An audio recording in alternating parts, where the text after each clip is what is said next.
ایک جنگلی درندہ یا چوہا ایک اس طرح کا ہوتا ہے جس کے دو منہ ہوتے ہیں، جس کو یہ نافقہ کہا جاتا ہے، اسی سے منافق بنا ہوا ہے۔ تو منافق ایک ایسی سخت قسم کی وعید میں شامل ہونے والا انسان ہے جس کے متعلق خود خدائے قدیر و جبار نے پہلے ہی پارے میں، جیسے کہ میں نے آپ کو اس سے قبل بتایا تھا، الف لام میم ذالک الکتاب لا ریب فیہ، سورہ بقرہ جہاں سے شروع ہوتا ہے 5 آیتیں ایمان والوں کی شان میں نازل ہوئی۔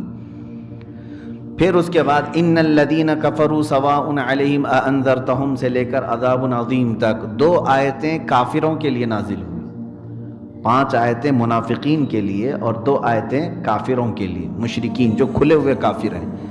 وَمِنَ النَّاسِ سے لے کر دوسرے رکوع تک تقریباً 13 آیتیں صرف منافقوں کے لیے آئی ہیں۔ اس سے اندازہ کر سکتے ہیں کہ یہ ڈینجر قسم کی جماعت ہے، اسی لیے اللہ تعالیٰ نے ان کی کھل کر کے نشانیاں بھی قرآن میں بیان فرمائی ہیں، ان کو پہچانو، کیونکہ کافر علل اعلان کہتا ہے کہ میرا خدا فلاں ہے، میں اس کی عبادت کرتا ہوں، ایمان والا کھل کر کے کہتا ہے اللہ ایک ہے، حضور صلی اللہ علیہ وسلم کی رسالت کا اقرار کرتا ہے۔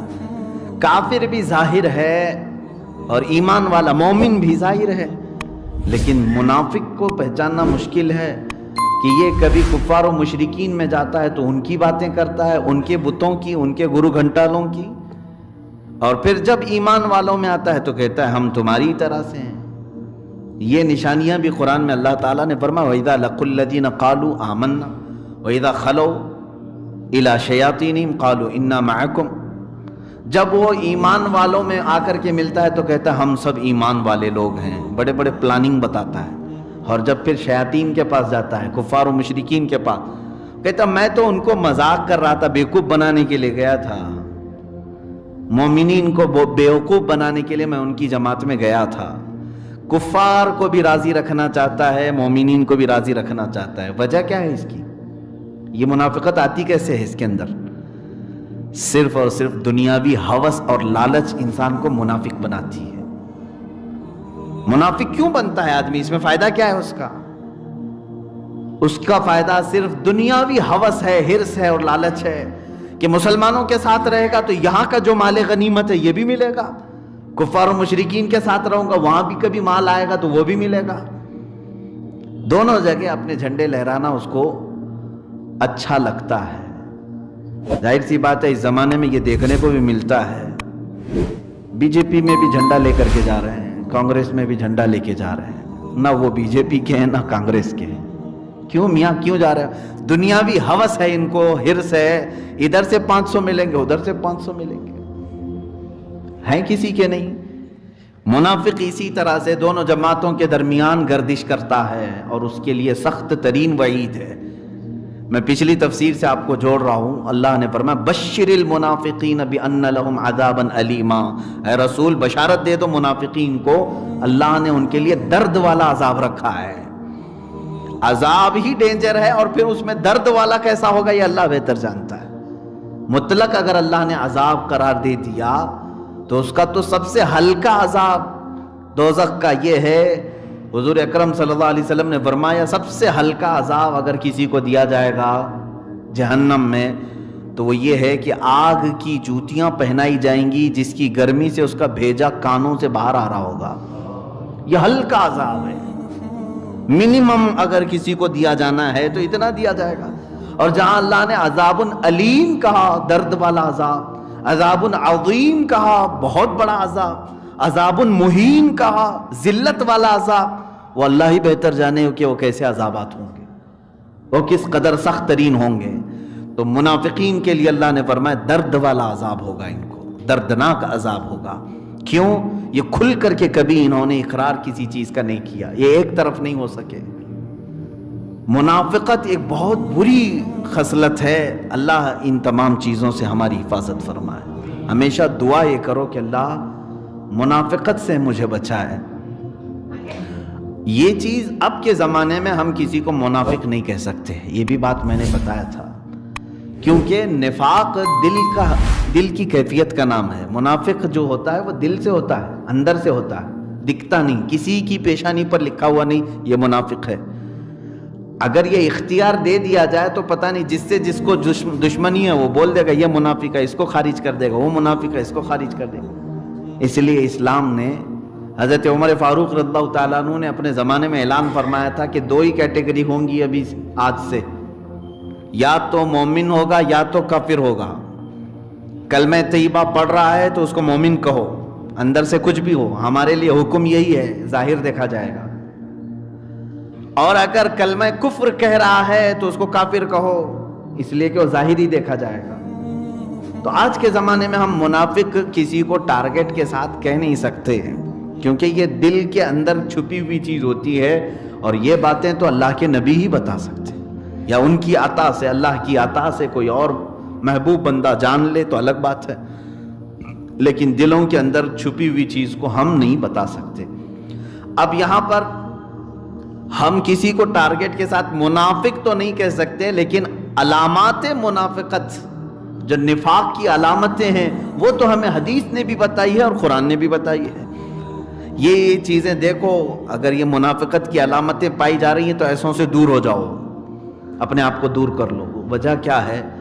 اے مومنو، تم پاک جماعت ہو، شیشے کی طرح اللہ تعالیٰ نے تمہیں سنبھال کر رکھا ہے، بہت پاک بنایا ہے، اور ان کی مجلسوں میں جاؤ گے تو ان کی گندھ تمہارے شیشے پر پڑے گی، جس سے تمہارے اندر بھی غلاظتیں آ جائیں گی۔ ہم نے دیکھا ہے اچھے اچھے لوگوں کو جب ایسے لوگوں کی محفلوں میں بیٹھ کر کے آتے ہیں تو پھر نیوٹرل باتیں کرنے لگتے ہیں، ارے نہیں وہ بھی چلنا چاہیے، یہ بھی چلنا چاہیے۔ ہم نے محسوس کیا یہ گند اس کے اندر آئی کہاں سے؟ یہ مجلسوں کی صحبت ہے، ان صحبتوں کا اثر ہے۔ لوگ یہ کہتے ہیں ہم کو کہ یہ تفرقہ والی باتیں نہ کریں، سب کو ملا کر کے لے جانے والی باتیں کریں۔ میرے عزیز، اگر ایسا ہی تھا تو اللہ ہی کیوں نہیں سارے لوگوں کو ایک بنا دیا؟ قرآن میں اللہ فرماتا ہے وَلَوْ شَاءَ رَبُّكَ لَجَعَلَ النَّاسَ أُمَّةً وَاحِدَةً، اگر تمہارا رب چاہتا تو پورے انسانوں کو ایک ہی امت میں بنا دیتا۔ اللہ چاہتا تو سارے لوگوں کی زبان ایک ہوتی، سارے لوگوں کا دین ایک ہوتا۔ نہیں، یہ تو دارالعمل ہے، اللہ نے تمہیں اختیار دے کر کے بھیجا ہے، جاؤ۔ اور اللہ تبارک و تعالیٰ نے مختلف رکھا ہے ہر ایک کی طبیعت کو، ہر ایک کے مزاج کو، تو یہاں ہمیں پہچاننے کے لیے ہی تو بھیجا گیا ہے۔ اگر ہم پورے ریڈی مومن ہی آ جاتے دنیا میں تو پھر ہمارا امتحان کس بات کا تھا؟ یہ دارالعمل ہے، دارالامتحان ہے، امتحان کا گھر ہے، یہاں پر پہچانا جائے گا۔ اب منافقین کی جو صفات ہیں وہ بہت ساری ہیں، اس میں سے چند یہ ہیں۔ میں نے پچھلی تفسیر میں بھی آپ کو بتایا تھا کہ ان کو بعض بزرگوں نے چوہے سے مشابہت دی ہے، چوہے سے ان کی مشابہت دی۔ منافق جو ہے چوہے کی طرح ہوتا ہے، کیا کرتا ہے؟ تمہارے گھر کے اندر ہوتا ہے، تمہیں معلوم ہی نہیں پڑتا، اور کاٹتا ہے مین چیزوں کو۔ کبھی کرنٹ کی تار کاٹ دیتا ہے، کبھی گیس کے پائپ کو کاٹ دیتا ہے، اور کبھی جو ہے چاول کے تھیلے کو کاٹ دیتا ہے، جو تمہارا کھانے پینے کی چیزیں اس کو خراب کر دیتا ہے، بڑے بڑے نقصانات کرتا ہے چھوٹا سا منہ۔ اور اکثر لوگوں کو معلوم بھی نہیں ہوتا ہمارے گھر میں چوہا ہے، ہوتا یہی ہے۔ منافقین جس جماعت میں ہوتے ہیں وہ اپنا ظاہر نہیں کرتے اور مین وائرنگ کو کاٹنے پہ لگے رہتے ہیں۔ اسی لیے بزرگوں نے فرمایا کہ یہ منافق جب تمہاری جماعتوں میں آ جائے تو سیدھے تمہارے جو مدینے سے کنیکشن ہے اسی تار کو کاٹنے کا کام کرتا ہے، مین وائرنگ پر حملہ کرتا ہے۔ اولیاء کاملین کے قریب جانے سے تمہیں جو روک رہا ہے یہ کٹنگ ہی تو ہو رہی ہے۔ ہم تو رزق کے دروازے دیکھ رہے تھے، اللہ والوں کی بارگاہ سے ہمیں رزق کی فراوانی ہوگی، یہ سارے چاول کے تھیلے کاٹ ہی دیا انہوں نے۔ بہت سارے ایسے ہیں بیچارے جو کٹے ہوئے ہیں۔ اسی لیے علامہ نظمی میاں رحمۃ اللہ تعالی علیہ نے فرمایا تھا نجدی تیرا ٹھکانہ کیا، تو تو کٹی پتنگ ہے۔ انکار علم مصطفیٰ گتھی میں ہے تیری پڑا، نجدی تیرا ٹھکانہ کیا، تو تو کٹی پتنگ ہے۔ کٹی پتنگ کا مطلب کیا ہے؟ جس کی ڈور کٹ گئی، پتہ نہیں وہ کس کھائی میں جا کے گرے۔ ہاں، یہ کاٹا کس نے ہے؟ عزیزان گرامی وقار، ہماری نسبتیں سب مدینہ رسول سے وابستہ ہیں، اولیاء کاملین سے وابستہ ہیں. ہم آج تک ہاتھ میں ہاتھ دے کر کے اپنے پیر و مرشد سے بیعت کر کے اپنے سلسلے کو، سلسلہ کہتے ہی ہیں چین کو، پھر آگے بڑھانے کی کوشش کرتے ہیں. لیکن اس میں کٹنگ جو لوگ کرتے ہیں وہ منافق ہیں کہ تمہاری تار کٹ جائے. یہ ہوتے کافر ہیں، مشرک ہوتے ہیں، لیکن اسلام کا لباس اوڑھ کر کے آتے ہیں. اب ان کی بہت ساری علامتوں میں سے ایک علامت قرآن میں پہلی آیت میں ہی ہے. ابھی جو میں نے تلاوت کیا اس میں یہ اللہ فرماتا ہے، میں آج وہی ریپیٹ کر رہا ہوں، پچھلی تفسیر سے آپ کو جوڑ رہا ہوں. الذین یتخذون الکافرین اولیاء من دون المؤمنین. منافقین کی ایک بڑی عادت یہ ہے کہ وہ کافروں کو دوست بناتے ہیں مومنین کو چھوڑ کر کے، مسلمانوں کو چھوڑ کر کے کافروں کو دوست بناتے ہیں. یہ رواج بھی آج بہت چلا ہوا ہے. ارے نہیں، ہمارے فرینڈز لسٹ میں یہ سب نہیں آئیں گے. کیوں نہیں آئیں گے؟ مسلمانوں کو فرینڈ بنانے میں، دوست بنانے میں ان کو آر محسوس ہوتی ہے. کفار و مشرکین کے پاس جائیں گے. کیوں جاتے ہیں؟ وہ بھی قرآن کہہ رہا ہے ایبتغون عندہم العزت. ان کے پاس تم تھوڑی سی عزت لینے کے لیے جاتے ہو. یہی کہتے ہیں نا ہم آج، حکومت بھائی ان کی ہے، ہمیں جانا پڑتا ہے ان کے پاس، تھوڑی سی عزت مل جاتی ہے. کیا عزت ملتی ہے؟ وہ لوگ بھی اس کو خوب نچاتے ہیں. ان کو معلوم ہے یہ ہماری جھولی میں آیا ہے، اب یہ نہ ہمارا ہوگا نہ اپنی قوم کا ہوگا، اس سے وہ لے کے ناچو اس کو. جتنے لوگوں کو ہم نے دیکھا ہے اس طرح سے، ہمارے لیڈر بھی آج بیچارے وہ گیند بنے ہوئے ہیں، ادھر سے ہماری جماعت ٹھوکر مارتی، ادھر سے ان کی جماعت مارتی ہے، بیچ میں ہی رہ جاتے ہیں. اور ہمارے محاورے کے مطابق دھوبی کا گدھا نہ گھر کا نہ گھاٹ کا، وہ منافق کی علامت ہے. اسی لیے قرآن نے کہا تھا ادخلوا فی السلم کافہ، تم اسلام میں پورے کے پورے داخل ہو جاؤ. جب آج کفار و مشرکین میں ان کا کوئی بھی شخص اس طرح کے سیکولرزم میں آنا پسند نہیں کر رہا ہے، وہ پیورٹی چاہ رہے ہیں، تو تمہیں کون سی بیماری لگی ہے یہ سیکولرزم کی؟ تم بھی کامل بنو، تم بھی کامل مومن رہو، کامل مسلمان بن کر رہو. اور میں یہ بات نہیں کہہ رہا ہوں، ہندو آج جو بات کر رہے ہیں اپنے دین کی وہ اچھی بات کر رہے ہیں، ٹھیک ہے، ظاہر سی بات ہے. اگر وہ ہندو ہیں تو پورے ہندو ہی ہونا چاہیے ان کو. اگر کوئی سکھ ہے تو اسے پورا سکھ ہی ہونا چاہیے، ٹھیک ہے. تو میں یہ تو بہتر سمجھتا ہوں، کم سے کم وہ اپنے دھرم کا تو ہے، ٹھیک تو ہے. لیکن میں یہی چاہتا ہوں کہ اے مسلمانوں، تم بھی اپنے دین میں کامل ہو جاؤ، تم بھی اپنے اسلام پر یقین رکھو اور تم کامل ہو جاؤ.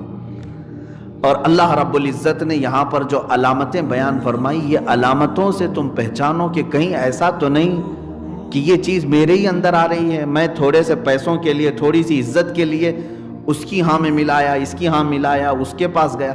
کبھی کبھار تو میں نے دیکھا ہے کہ ایمان بھی چلا جاتا ہے لوگوں کا، کیونکہ دوسروں کو راضی رکھنے کے لیے وہ اپنے خدا کو چھوڑ کر دوسرے خدا کے سامنے جھک بھی جاتے ہیں.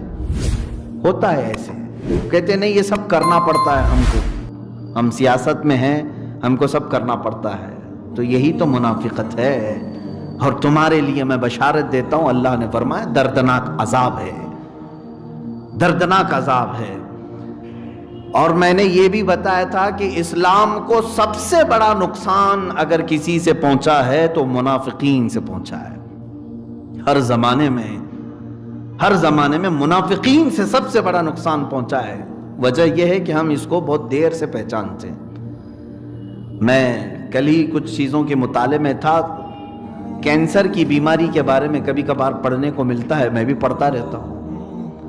تو ایک ڈاکٹر نے کہا کہ کینسر کی بیماری کا سب سے بڑا جو خاصہ ہے اس کا کیا ہے کہ کیسے یہ بیماری اتنی ڈینجر ہو گئی، اس کو اتنا ڈینجر کیوں کہا جاتا ہے.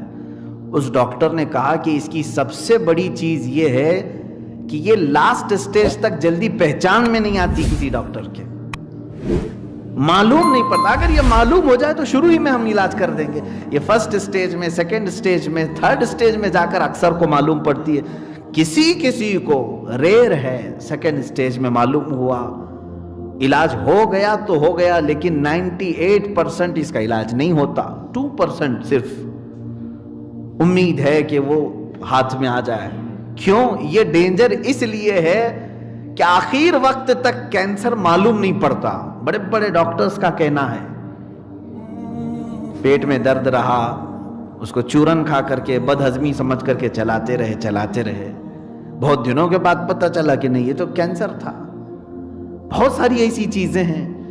سیم یہی چیز منافقت کی ہوتی ہے. ہماری جماعت میں ہم پہچان ہی نہیں پاتے ہیں, اس کو چھوٹی موٹی وارداتیں سمجھتے رہتے ہیں, لیکن بعد میں جا کر پتہ چلتا ہے یہ تو ہماری جماعت کا کینسر تھا.